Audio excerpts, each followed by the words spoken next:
Assalamualaikum warahmatullahi wabarakatuh. Bismillahirrahmanirrahim. Alhamdulillahirrabbilalamin. Wassalatu wassalamu ala ashrafil anbiya'i wal mursalin Sayyidina Muhammadin wa ala alihi wa sahbihi ajma'in. Saudara-saudaraku sekalian, kali ini kita akan membacakan biografi singkat dari pendiri Pondok Pesantren Lirboyo, Hadratus Syekh Kiai Haji Abdul Karim. Kiai Haji Abdul Karim lahir tahun 1856 Masehi di Dukuh Banar, Desa Diangan, Kawadanan, Mertoyudan, Magelang, Jawa Tengah, dari pasangan Kiai Abdul Rahim dan Nyai Salamah. Manap adalah nama kecil beliau dan merupakan putra ketiga dari 4 bersaudara. Kedua kakaknya juga laki-laki. Kakak pertama bernama Aliman yang kelak bermukim di Jati Pelem, Diwek, Jombang. Kedua bernama Mukmin yang setelah pengembaraannya tetap tinggal di Jagan, Magelang bersama adik Manap bernama Armiyah yang kemudian lebih dikenal dengan Mbah Mio. Manap kecil ditinggal wafat ayahnya saat dia belum balik. Sebagai seorang anak yatim, dia pun tumbuh menjadi orang yang mandiri, mampu berpikir jauh ke depan. Tumpuan harapannya tidak lain adalah dirinya sendiri, sehingga pantaslah di saat usianya yang masih muda itu, Manap sudah punya keinginan untuk mengembara, ingin meniru Kang Aliman dan Kang Mukmin, dua kakaknya yang lebih dulu berkelana untuk menuntut ilmu. Tak nasab ilmu pun jadi. Keinginan Manap untuk mengembara dan menuntut ilmu nampaknya kian menggebu setelah dia mengetahui harisma alim ulama pengikut Pangeran Diponegoro seperti Kiai Imam Rafi'i dari Magelang, Kiai Hasan Basori dari Banyumas, Kiai Melangi dari Sleman, dan lain-lain. Manap begitu kagum karena kedalaman ilmu agama para ulama. Belanda sangat segan menghadapi mereka. Akhirnya pada saat usia 14 tahun mulailah beliau melanglang buana dalam menimba ilmu agama, dan saat itu beliau berangkat bersama sang kakak yaitu Kiai Aliman.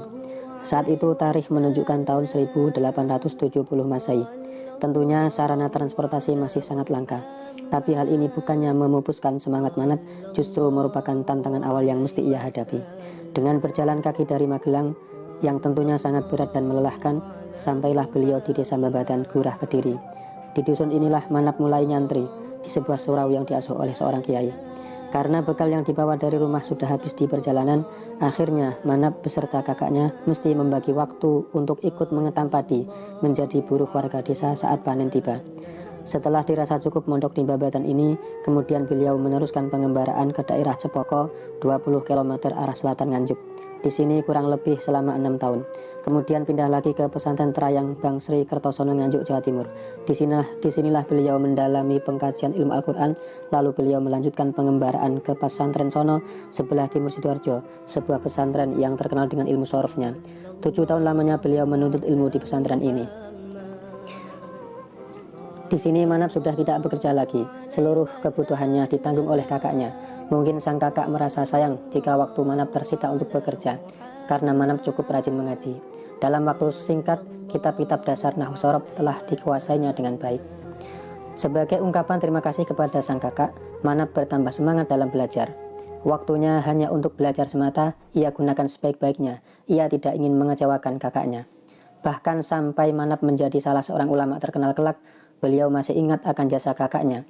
Hal ini pernah diceritakan kepada cucu tertua beliau, Agus Ahmad Hafid, bahwa kesantrian beliau juga karena sang kakak. "Aku iso nyantri ya krono diangkat kakangku," kata beliau merendah. Penguasaan Manap di atas kitab-kitab dasar Nahwu Shorof semakin membesarkan himmahnya untuk mempelajari kitab-kitab yang lebih tinggi, semacam Alfiyah Ibnu Malik, kitab patokan resmi pesantren. Menguasai kitab 1000 bait syair Nahwu Shorof ini berarti jaminan untuk menguasai literatur pesantren, yakni kitab kuning. Dan Manap memang senang sekali mempelajari cabang ilmu Nahwu Shorof sebagai kegemaran, karena Shorof ibaratnya ibunya ilmu, sedangkan Nahwu ayahnya ilmu. Kegemaran yang menggebu itulah yang membuat Manap ingin pindah. Dia ingin mencari pesantren yang lebih tua lagi, dan terbetiklah kabar saat itu bahwa di Madura terdapat pesantren yang cukup terkenal, yaitu pesantren Bangkalan dengan kiainya yang alim alamah, Kiai Khalil, yang wafat pada tahun 1923 Masehi. Kepulau garam menjadi garam. Ulama itu bagaikan garam. Begitulah kata sebuah perumpamaan. Antara ulama dengan garam ada sisi kesamaannya. Keduanya selalu dibutuhkan umat. Tanpa garam rasa jadi hambar, dan tanpa ulama umat jadi gersang. Dan Madura sebagai pulau garam, terkenal garamnya tentu pula tersohor garam-garam mulianya, yaitu murid-murid Kiai Khalil yang jadi ulama-ulama jawara di tanah Jawa. Alhamdulillah, keinginan Manap untuk menjadi murid Kiai Khalil terlaksana juga. Setelah beberapa saat mondok di pesantren Kedung Doro sepanjang Surabaya, dia menyeberang meninggalkan Jawa. Sesampai di Madura yang panas dan gersang itu, semangat Manap kian terbakar.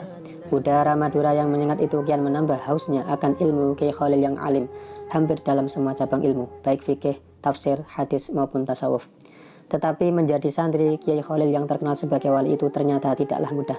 Berbagai ujian lahir maupun batin mesti dijalani. Cobaan yang kadang tidak masuk akal harus diterima. Demikian pula halnya dengan seorang Manap. Ia tak luput dari berbagai ujian sang guru Kiai Khalil. Al-Kisah. Ketika Manap ingin bekerja untuk mencukupi kebutuhan sehari-harinya seperti sebelum di Madura, dia bersama seorang sahabatnya, Abdullah Fakih dari Cemara Banyuwangi, berangkat ke daerah sekitar Banyuwangi dan Jember untuk ikut mengetam padi. Namun setelah bersusah payah melakukan perjalanan yang cukup jauh, sesampai di Bangkalan terjadilah hal yang mengejutkan. Ternyata Kiai Khalil menghendaki padi hasil kerja Manap itu untuk makanan ternaknya. "Beneran Map, tak gone pakan pitikku," kata Kiai Khalil. Begitulah rupanya Kiai Khalil tidak mengizinkan Manap bekerja. Sebagai gantinya, ia disuruh memetik daun pacai yang tumbuh di sekitar pondok untuk makanan sehari-hari. Lalu kecewakah Manap? Tidak, sedikitpun dia tidak merasa kecewa. Bukan pemuda Manap jika tidak kuat menghadapi ujian itu. Perintah sang kiai untuk makan daun pacai rebus itu dijalaninya dengan tabah. Bahkan sering pula ia harus makan sisa kerak nasi teman-temannya atau kadang ampas kelapa. Tetapi semua itu tidak pernah ia keluhkan, sehingga bertahun-tahun ia melakukan tirakat ini, jarang orang yang tahu. Karena ketabahan Manap yang mengagumkan inilah pernah terjadi hal yang cukup tragis. Di bulan suci Ramadan, kala Manap sedang mengikuti pengajian tafsir Jalalain, dia jatuh pingsan. Ada apa dengan Manap? Semula dikira hanya kepanasan, lantaran panas matahari waktu itu memang begitu menyengat, sedang Manap tidak mendapatkan tempat yang teduh karena sedikit terlambat. Tetapi setelah diselidiki, ternyata ia terlalu lapar. Sewaktu berbuka mungkin ia tidak menyantap makanan, bahkan ketika sahur ia juga tidak menemukan sesuatu untuk mengganjal perut. Dalam berpakaian pun, keprihatinan Manap juga membuat orang lain terenyuh. Dia hanya mempunyai sepotong pakaian yang melekat pada tubuhnya. Kalau pakaian satu-satunya itu dicuci, terpaksa ia harus menunggu kering dengan berendam dalam air. Tapi anehnya, justru saat berendam itulah Manap menghafalkan alfiahnya. Ia dendangkan syair-syair bernada rijas itu dengan syahdu, seakan tak merasakan kegetiran hidup yang menerpanya. Bagi Manap, cobaan dan ujian dalam menuntut ilmu itu dirasakannya bukan suatu penderitaan, tapi justru kenikmatan dari sebuah kehidupan. Ia yakin bahwa cobaan yang ditimpakan kepada seorang muslim bukanlah azab, tetapi sebagai bukti kecintaan Allah Subhanahu wa Ta'ala kepada hambanya. Sebagai seorang muslim, Manap menjalani hari-hari panjang yang penuh penderitaan itu dengan tabah. Waktu terus bergulir, hari ke hari, bulan ke bulan, dan tahun ke tahun. Tidak terasa, sudah hampir 23 tahun Manap bermukim di Madura. Kesungguhannya dalam menuntut ilmu telah membuat tinggi pengetahuan agamanya, tua ilmunya seiring dengan tua usia, yang kala itu sudah lebih dari 40 tahun.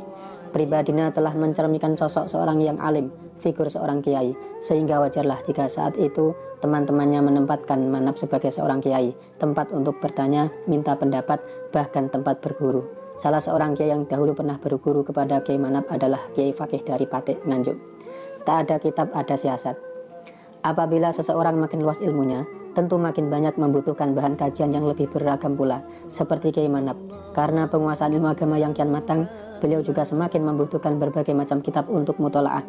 Padahal bagi beliau, masalah itu bukanlah mudah, sebab untuk kebutuhan sehari-hari saja jarang ada. Tapi berkat keuletan beliau, masalah kitab-kitab itu akhirnya dapat disiasati. Kiai Manap sering melakukan barter kitab. Kitab-kitab yang telah dipahami tuntas, beliau tukarkan dengan kitab-kitab baru milik temannya. Kadang langsung beliau jual, kemudian dibelikan kitab yang baru. Mungkin juga bukan milik Kiai Manap. Kitab usang semacam itu tidak akan laku, tetapi karena kealiman pemiliknya, justru santri yang mendapatkan kitab bekas itu sangat gembira sekali. Hanya karena ingin memiliki 2 buah kitab, Kiai Manap pernah berjalan kaki ratusan kilometer. Ketika beliau menjenguk keluarga di Magelang, menjelang kembali ke pondok, sang ibu, Nyai Salamah, memberi bekal uang sebesar Rp5 untuk naik kereta api. Tetapi karena beliau sangat membutuhkan kitab, uang tersebut justru digunakan untuk membeli 2 buah kitab, yaitu Minhajul Qawim dan Ibnu Aqil. Rupanya demi buah kitab tersebut, Kiai Manap bersedia melepaskan kursi kereta api dan rela berjalan kaki. Dari Bangkalan ke Pelaminan. Selepas abad 19 Usia Kiai Manap hampir setengah abad, usia yang menunjukkan keluasan ilmu dan pengalaman hidup. Jumlah pesantren yang pernah beliau singgahi, yakni Babatan, Cepoko, Terayang, Sono, Gedung Doro, Bangkalan, dan Tebu Ireng, menunjukkan bahwa Kiai Manap bukan hanya alim tetapi alim alamah. Kiai Khalil tentunya lebih tahu hal itu. Beliau merasa Manap telah mencapai puncak dan menemukan jati dirinya. Beliau meminta agar Manap meninggalkan Bangkalan untuk segera pulang menyebarkan ilmunya di masyarakat. Beliau merasa ilmunya telah terkuras habis. Nap, Baliyo, ilmuku wis entek, begitulah perintahnya. Bagi Kiai Manap, perintah itu cukup menghunjam di benak.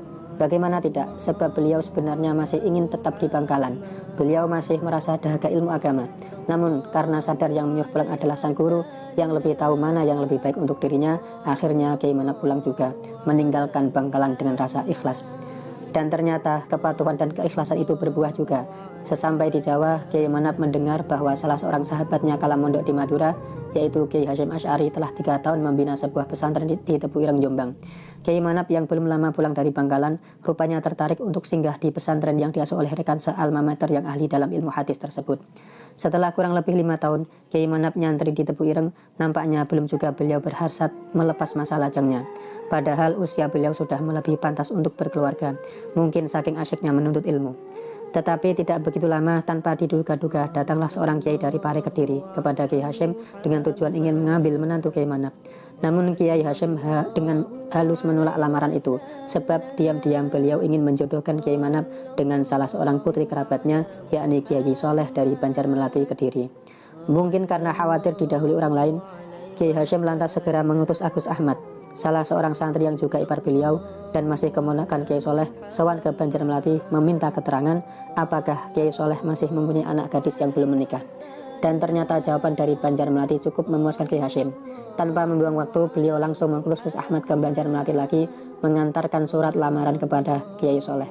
Bahkan Kiai Hasyim meminta Gus Ahmad menunggu jawaban lamaran itu sebelum kembali ke Tebu Ireng. Namun apa mau dikata, Kiai Soleh tidak mau memberikannya, tapi beliau ingin bertemu langsung dengan Kiai Hasyim dan sekaligus Kiai Manap. Tak lama kemudian, selang beberapa hari setelah Idul Fitri, Kiai Soleh sowan ke Jombang dengan membawa jawaban yang sungguh menggembirakan. Lamaran tersebut beliau terima dengan senang hati, bahkan saat itu juga dicapai kesepakatan untuk selekasnya dilaksanakan pernikahan antara Kiai Manap dengan putri Kiai Soleh. Tapi karena di bulan Syawal masih banyak kesibukan, pernikahan itu ditunda 4 bulan kemudian, tepatnya tanggal 8 Safar 1328 Hijriah atau 1908 Masehi. Hari bahagia dan penuh berkah akad nikah antara seorang kiai dan putri seorang kiai berlangsung dengan khidmah. Dan Kiai Manap, sang pengantin yang saat itu berusia 50 tahun lebih, naik pelaminan menyunting darah ayu Khadijah binti Kiai Haji Soleh yang masih berumur 15 tahun.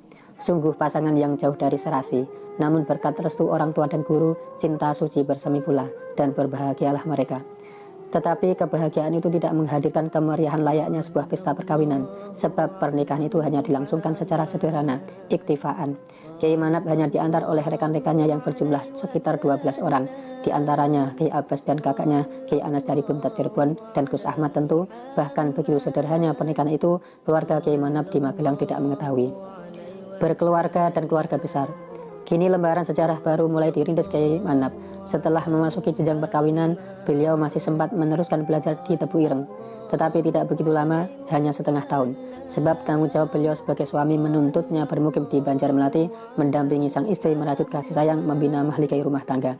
Setelah 1 tahun, rumah tangga Kiai Manap kian bertambah mesra dan hangat dengan kehadiran putri pertama beliau yang diberi nama Hannah, yang lahir tahun 1909 Masehi. Hanya saja ada satu yang belum terlengkapi, yaitu rumah tempat tinggal.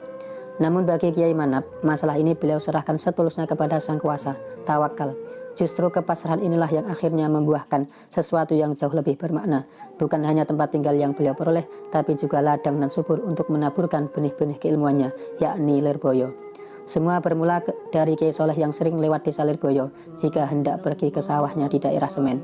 Suatu ketika, saat beliau melewati desa tersebut, tiba-tiba ada sesuatu yang aneh. Lirboyo yang kondang keonarannya dan angker itu seolah-olah di mata beliau nampak berubah menjadi desa yang tentram, kata Raharja. Tentu saja timbul keinginan Kiai Soleh untuk memiliki sebidang tanah di desa Lirboyo itu. Maklum, sebagai seorang ulama, beliau merasa terpanggil untuk membenahi desa tersebut. dan gayung pun bersambut. Lurah Lirboyo yang rupanya sudah tidak mampu lagi menenteramkan desanya itu memohon bantuan Kiai Soleh untuk menempatkan menantunya yang alim di Lirboyo, masyarakatnya yang kering siraman ilmu agama, agar kembali pada jalan yang benar. Ki Lurah yang priai dari Solo ini berharap sekali permintaannya dikabulkan. Hingga tiap kali Kiai Soleh pergi ke sawah, dia selalu menghadang beliau dan mengulangi permintaannya berkali-kali. Akhirnya Kiai Soleh meluluskan juga permintaan Ki Lurah yang bijak itu. Mengingat pula menantunya Kiai Manap belum juga mempunyai tempat tinggal. Dengan bantuan Ki Lurah itu, beliau berusaha membeli sebidang tanah di Lirboyo. Dan kebetulan saat itu ada seorang penduduk yang akan menjual tanahnya karena sudah tidak betah bermukim di Lirboyo. Setelah Kiai Soleh membeli tanah seluas kurang lebih 1785 meter persegi itu, segera beliau dengan jalan lahir maupun batin mempersiapkan tempat itu sebagai hunian yang nyaman. Di atas tanah tersebut dibacakan azan. Sungguh menakjubkan. Semalaman setelah itu, penduduk Lirboyo tidak bisa tidur. Ngeri suara gaduh kepindahan makhluk halus yang lari tunggang langgang.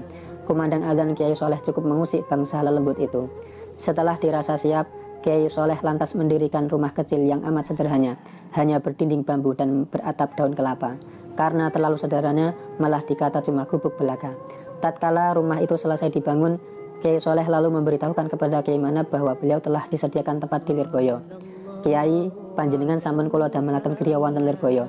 Begitulah Kiai Soleh dengan bahasa yang halus mempersilahkan Kiai Manap menantunya. Betapa bersyukurnya Kiai Manap kala itu. Mertua beliau benar-benar memperhatikan keluarga beliau. Dengan penuh ungkapan syukur, Kiai Manap di antara Kiai Asy'ari yang tidak lain adalah kakak ipar beliau, malam harinya langsung berangkat ke Lirboyo menempati rumah itu. Sampai di Lirboyo, Kiai Manap ditinggal sendirian. Dibekali nasi satu bakul kecil, sayur satu mangkok, tikar dan bambu. Baru 2 hari berikutnya istri beliau, Nyai Khotijah, menyusul ke Lirboyo. Tidak laiknya pindah rumah, beliau hanya membawa sedikit beras, kayu bakar, dan seekor ayam blorok. Namun kehadiran Kiai Manap rupanya tidak disukai oleh penduduk sekitar, yang waktu itu masih berjumlah 41 kepala keluarga. Apalagi mereka yang merasa terusik dengan kehadiran beliau, seperti perusuh, maling, atau perampok. Tak ayal segala bentuk teror siang malam sering beliau terima agar tidak bedah di Lirboyo. Tetapi dengan tabah semua itu beliau hadapi satu persatu dengan terus bertabligh amar ma'ruf nahi mungkar. Bahkan bukan hanya itu, Kiai Manap pun melakukan usaha batin, riyadhah, puasa, memohon pertolongan Allah. Sebab bukan hanya mereka saja yang mengganggu beliau, tetapi juga makhluk halus semacam jin-jin jahat. Maklum Lirboyo memang terkenal wingit, bahkan sampai sekarang keanggaran itu masih terasa. Alhamdulillah, upaya Kiai Manap untuk menyadarkan masyarakat Lirboyo lambat laun menampakkan hasil. Banyak penduduk yang mulai insaf setelah mendapatkan wejangan dari beliau. Bahkan selang tidak begitu lama, Kiai Manap telah mampu membangun sarana peribadatan sederhana, sebuah langgar angkring yang 3 tahun kemudian disempurnakan menjadi masjid sekitar tahun 1913 Masehi. Dengan terwujudnya masjid inilah keberhasilan dakwah Kiai Manap semakin nyata. Fungsi masjid pun kian berkembang, bukan sekedar tempat ibadah, tapi juga sebagai sarana pendidikan, tempat memberi mauidhah dan pengajian. Waktu itu mulai banyak masyarakat yang buruh kepada Kiai Manap. Bahkan sudah ada juga santri yang datang ke Lirboyo menuntut ilmu, yakni seorang santri dari Madiun bernama Umar. Inilah santri pertama yang menjadi cikal bakal keluarga besar Pondok Pesantren Lirboyo yang dirintis dari bawah oleh Kiai Manap sang pendiri. Senin Kelabu di bulan Ramadan. Hari-hari suci di bulan Ramadan 1374 Hijriah kian terlewati satu persatu, penuh dengan curahan rahmat dan maghfirah bagi umat manusia yang menyambutnya dengan keceriaan ibadah. Demikian pula dengan santri-santri Lirboyo. Di balik itu tersimpan kedukaan yang dalam di benak mereka. Sudah setengah bulan lebih puasa berlalu, sakit Kiai Haji Abdul Karim tak kunjung sembuh, bahkan semakin berat nampaknya. Namun walau kondisi Kiai Haji Abdul Karim sudah cukup kritis dan mendekati koma, beliau masih tetap sadar. Beliau selalu menanyakan hari-hari yang terlewati kepada sanak keluarga yang setia menunggui. Apabila bukan hari Senin, segera beliau panjatkan doa agar Allah Subhanahu wa Ta'ala tidak memanggil beliau di hari itu. Tetapi jika hari Senin, sontak ada kebahagiaan yang terpancar dari wajah beliau sambil dengan lirih berdoa semoga Allah Subhanahu wa Ta'ala memanggil beliau pada hari itu juga. Begitulah, saat-saat menjelang akhir hayat, Kiai Haji Abdul Karim sangat mendambakan bisa meninggal di hari Senin seperti kemangkatan Rasulullah Shallallahu Alaihi Wasallam, dan rupanya Allah Subhanahu Wa Taala mengabulkan doa beliau. Inna lillahi wa inna ilaihi rajiun. Pada hari Senin ketiga di bulan suci itu, tanggal 21 Ramadan 1374 Hijriah, sekitar pukul 13.30, beliau dipanggil Yang Maha Kuasa dalam suasana yang tenang di hadapan keluarga dan santri. Awal kedukaan begitu kelabu menyelimuti Senin itu. Perlahan-lahan air mata pun menetes di bumi Lirboyo. Tamu-tamu berdatangan dari berbagai penjuru, bertakziah dan memberikan penghormatan terakhir kepada Kiai Haji Abdul Karim. Semakin sore pelayat semakin membanjir. Sholat jenazah dilaksanakan bergantian karena masjid tak mencukupi. Pemakaman juga terpaksa ditunda mengingat jumlah pelayat yang tak terkira. Baru pukul 22.00 WIB, jenazah beliau dikebumikan di makam keluarga di sebelah barat Masjid Lirboyo. Jenazah yang sedari siang disemayamkan di masjid dipindah dulu ke kediaman beliau untuk memberikan kesempatan kepada ahli bait menghaturkan penghormatan yang terakhir. Di liang lahat jenazah beliau disambut oleh kedua menantu beliau, yakni Kiai Marzuki Dahlan dan Kiai Mahrus Ali, dengan dibantu cucunda Agus Ahmad Hafid. Keheningan sangat terasa saat upacara pemakaman berlangsung, tapi saat pembacaan talqin hampir berakhir mendadak suasana sedikit berubah. Kiai Haji Abdul Wahab Hasbullah, Rais NU saat itu, ketika membacakan talqin menyisipkan kata-kata yang menggelitik. Kiai Abdul Karim, menawi malaikat tanglet punapa partai sampean, jawab kanthi tegas partai kula NU. Tentu talqin partai itu bukan ditujukan kepada almarhum, tapi kepada hadirin yang mengikuti proses pemakaman. Maklum waktu itu Nahdlatul Ulama sedang gencar-gencarnya berkampanye menghadapi pemilu yang pertama dengan lawan berat PKI. Walaupun Kiai Haji Abdul Karim tidak duduk di kepengurusan besar NU, tetapi beliau selalu menjunjung tinggi organisasi para ulama ini. Maka dalam sambutan yang disampaikan usai pemakaman itu, Kiai Haji Wahab Hasbullah menegaskan bahwa sepeninggal Kiai Haji Abdul Karim, hendaknya kita meresapi dan mengenang jasa dan amal baik beliau, berupaya mengambil suri tauladan dari jejak perjuangan beliau. Dalam kesempatan lain, Kiai Haji Mahrus Ali lebih menekankan bahwa santri dan alumni Lirboyo seharusnya bisa meniru beliau meskipun hanya sedikit, misalnya 10 atau 5% saja. Kiai Haji Abdul Karim adalah salah seorang ulama besar yang kehidupannya diwarnai berbagai sifat luhur sehingga banyak ulama menyatakan kekagumannya. Di antaranya Kiai Haji Ma'ruf Kedunglo. Menurut beliau, Kiai Haji Abdul Karim sebenarnya bertabiat keras, tetapi penyabar dan ilmunya biasa-biasa saja, tetapi istiqomah serta zuhud. Sehingga karena zuhud itu, beliau sama sekali tidak kenal uang. Demikian menurut keterangan Kiai Mahrus Ali. Bahkan menurut kisah Kiai Haji Abdul Aziz Mansur, rumah beliau pernah hampir roboh karena rusak berat, namun beliau diam saja sehingga ibunya yang memperbaiki. Begitulah kisah sang pendiri sejati Kiai Haji Abdul Karim yang memulai segalanya dari bawah hingga mampu meletakkan tonggak sejarah pesantren, juga menciptakan dinasti yang kini meneruskan estafet beliau, dan yang lebih tak ternilai lagi telah mampu menorehkan sebuah nama besar Pondok Pesantren Lirboyo dalam dunia pendidikan. Tiap hari ribuan santri menimba ilmu dan sejuta hikmah di dalamnya. Penuturan manaqib beliau ini mudah-mudahan menambahkan kecintaan kita kepada beliau dan kelak di akhirat kita dapat berkumpul dengan beliau. Amin. Tersanjung doa kepada almarhum almarfullah Kiai Haji Abdul Karim selalu selamanya. Al-Fatihah.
Sallallahu ala Muhammad, sallallahu alaihi wasallam, sallallahu ala Muhammad, sallallahu alaihi wasallam, sallallahu